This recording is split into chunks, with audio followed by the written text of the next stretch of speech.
My name is Vivienne Kreibaum. I'm a senior IGN student specializing in clean energy, power systems, and related infrastructure.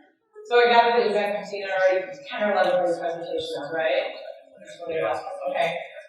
So you might be feeling a bit overwhelmed at this point. You've got a big decision coming up. So the reason I'm here today is to help you sift through a lot of that information and help you make the best decisions that you can with the given data. And hopefully by the end of this, you'll have a better idea of what integrated engineering is and which engineering department might be the right fit for you.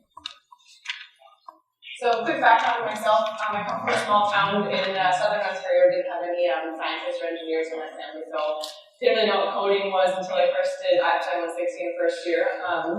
So that's my background, where I'm coming from, and I started off working for Microsoft in a software engineering role. I got to have a lot of diverse experiences throughout my degree, which is not atypical for an IGN. So I did 2 summers of software engineering for Microsoft, and realized by the second summer that it perhaps wasn't for me. I wasn't really enjoying the process. Programming isn't exactly my strong suit. Got to learn some new languages, but I wasn't really loving my day-to-day tasks. The outcome was interesting. I was working on Xbox for Windows, but it wasn't the field that I was passionate about when it originally brought me into engineering. So I decided to do something a little bit more aligned with my interests for my follow-up months, working clean energy for the fuel cell, did materials engineering for them for 8 months, and then it took me to Dhaka, Bangladesh to do power electronics work for a solar energy startup that's working on DC-DC microgrids.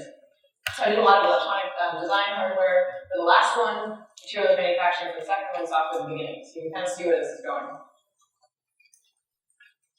So what I've noticed representing IGN information booths and recruitment events is that when students come to us talking about what brought them to engineering or what they're thinking about when they're choosing their program, is that they're typically influenced by one or more of the 3 factors that I have shown here. And so I like to define them as the process, the outcome, and the experience. So for those of us that are driven by the process, we tend to enjoy certain tasks and look to develop specific skill sets. So you have a hacker mindset. You're ready to employ any tool in your toolbox to get the job done. So whatever that challenge may be. And then for those of you that are more outcome driven, you care about the product at the end of the design cycle. You care about the industry that you're serving and the nature of the impact that you're contributing to. That could be a theme, a cluster of problems like clean energy and emission-free vehicles, smart cities, biotechnology, artificial intelligence. And for those of you that are more motivated by experiences, you're probably looking for a career that gives you a certain lifestyle. So doing surveying in the Andes, or working in a lab, or working on a shop floor, or working on a desk. You're kind of looking out for something that will give you a diversity of experiences. So I want you to think about this when you look at the presentations as what motivates you, what drives you, what brought you to engineering in the first place, and what are you looking to build? Skill sets and processes, looking at a specific industry, or you're looking at a diversity of experience. And hopefully you'll see by the end of this that Azure allows you to create that portfolio in the best way because it give you so much flexibility and give you the resource to really experiment. Diving in a little bit more, what is IGN? What is integrated engineering? You can guess from the name that it is interdisciplinary. It's the most interdisciplinary program that UBC engineering has to offer. So it introduces you to the core fundamentals of all 8 engineering disciplines. So you cover in your second year alone circuit design, microprocessors, microcontrollers, thermodynamics, mechanics, materials testing, all on top of your requisite math courses and the IGN exclusive second year design course. In your higher years, you will continue to take courses in those variety of disciplines, but you'll specialize in 2 streams. You'll have access to an unrivaled amount of technical lessons from all the departments, allowing you to really hone in on the field that you want to specialize in, as well as the skills that you want to develop. And we've distilled 3 other things that really separate IGN from other programs. So I'm going to dive into those right now. And they're called the fact that it's entrepreneurial, it's project-based, it's home to a really diverse and tight-knit community. So we polled students, current and past students of IGN, to hear what they had to say about these factors. As one student likes to put it, IGN is for the artists and the entrepreneurs. It's for the creative, the curious, the dynamic, and the motivated. What I mean by that is that IGN attracts students who seek out opportunities, because no other program gives you such space and resources to explore and experiment, especially with the new ideas that you have for your projects. This will become really important in my next slide. We're the only program that has a technology entrepreneurship course embedded in our curriculum, which is taught in 3rd year, which will be by a seasoned industry veteran. So when you're doing your projects, you have to look at it from a business perspective as well. What is the market research for this? What is the business plan, the financial model that will ultimately take your design to market. And this is an optional route if you do want to commercialize your product, but I'm just telling you that the community itself is very entrepreneurial in this mindset. It doesn't mean you necessarily have to found companies to be an entrepreneurial individual. So this brings me to my next point about the project. That's what really brings a lot of students to IVEN. We're doing a program that offers 3 year-long design courses. And what's really important about them is that they are chosen by the students. So every IGEN graduates with a different portfolio. Because every year you have 50 to 60 students in each course and cohort proposing new ideas. Problems that either haven't been tackled before or haven't been tackled in the way that they're proposing. So you get together groups of 3 to 7 students around a project of your choice, whether it's one that you pitched or someone else pitched. And together you guys are responsible for the design, manufacture, testing, and ultimate deployment of your product. And every year we get to showcase that in an interesting showcase, and you can get ideas from other students about what you want to work on next year. This also gives you an opportunity to build skills in a specific area. So say you really want to become an excellent PCB designer by the end of your degree. You might think, okay, I'm going to go into electrical engineering. But in IGEN, you have the actual opportunity to work on a circuit board every year if that's what you want to do for your project. So say your project is a remote monitoring device that's going to go on ice glaciers on Mount Meager to detect landslides, which is what I'm working on this year. I really wanted to be in charge of the PCB for that, so I'm exclusively working on the electronic hardware. And some other people want to be working on more of the filters, the mechanical design, the thermal modeling, as well as understanding what the geological research is being done in this area.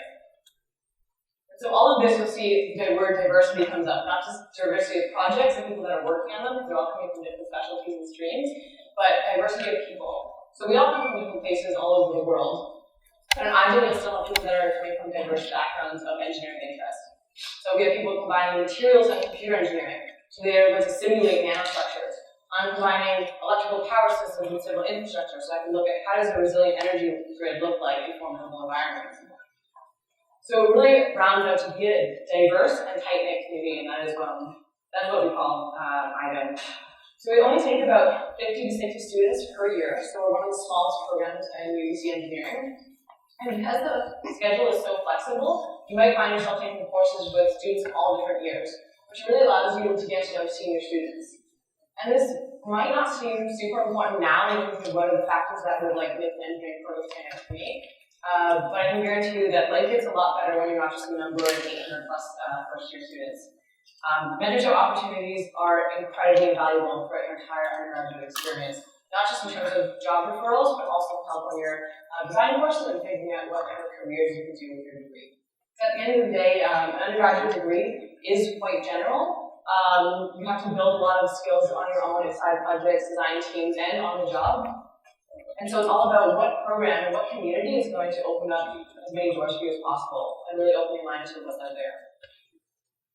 So I'll highlight 3 people that I got to know throughout the program, 2 of which graduated in the year that I entered. Tanya and Kyle graduated in 2016, and Ram Alexis actually started in the year that I began. He's part of my cohort, and I've been able to see him develop over the years.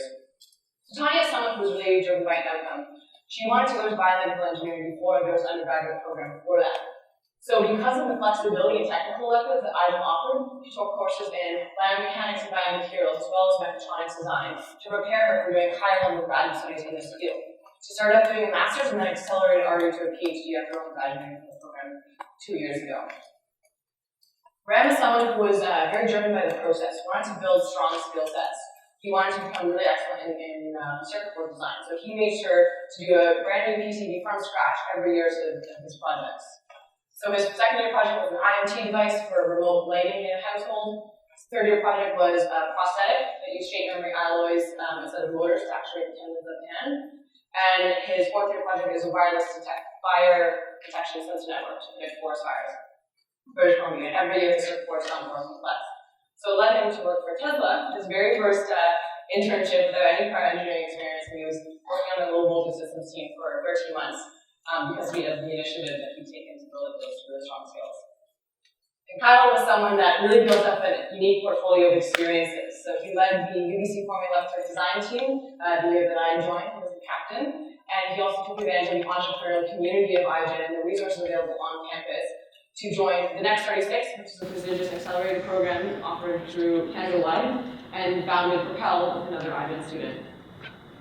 So it's hard to say what typical iGen portfolio looks like. As John likes to say, you don't know iGen until you know an iGen. So I really encourage you, if you're interested in the program, for its flexibility, for the fact that you can take ownership of your education, the fact that you get excellent opportunities to build hands-on skills and resources to build an entrepreneurial career, if that is your choosing, please reach out to current and past students.